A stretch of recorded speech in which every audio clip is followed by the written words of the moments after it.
assembly of these types of guides, pretty easy. Here's your basic braid. Doesn't matter whether it has a dimple or not. You just fold it right there, fold it down, and then it goes into the front of the guide like this, just like that. Put it in, you can see it right there, and then fold the braid over.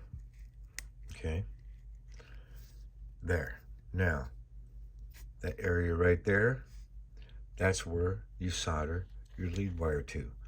So you get your solder, you can pre-tin this area and the wire, lay it right there and solder it.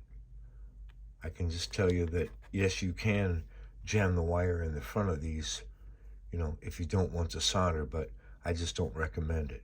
It's just easy assembly. You're already soldering and building your chassis. Just solder the lead wire right there. Hope that helps you. This really simple operation here. It's really simple to get this done. Assembly, as we just shown.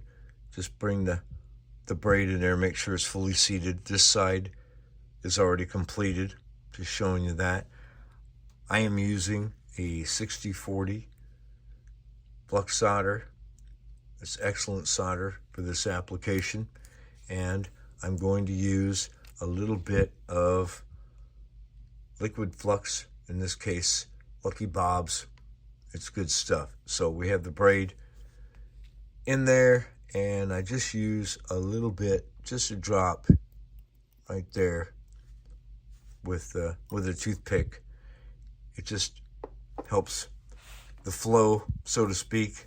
And then you don't need a gigantic 1,000-watt massive chisel soldering iron. Right tool for the right job. Just a small one here, right around 600 degrees, any basic iron. And then I just touch it like that and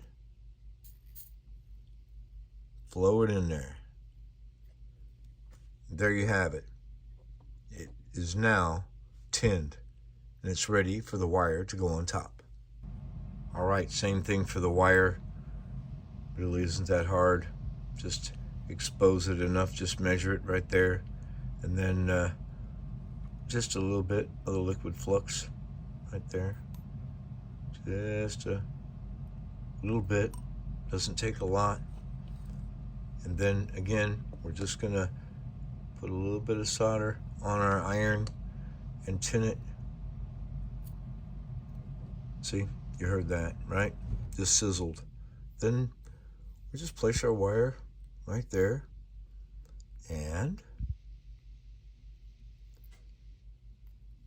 done. That's it. That's how easy it is to do.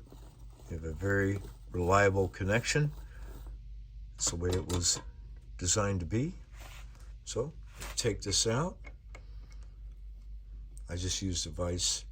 You can pliers anywhere that's secure. There you go. Closer look. It is good to go. This is not going to come out.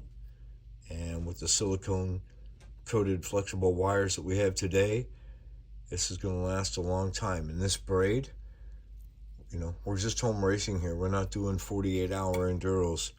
This braid is going to last you a lot longer than you think. And just soldering a wire to the top like that, it really isn't that hard to do as often as you're going to change them. But that's just my opinion.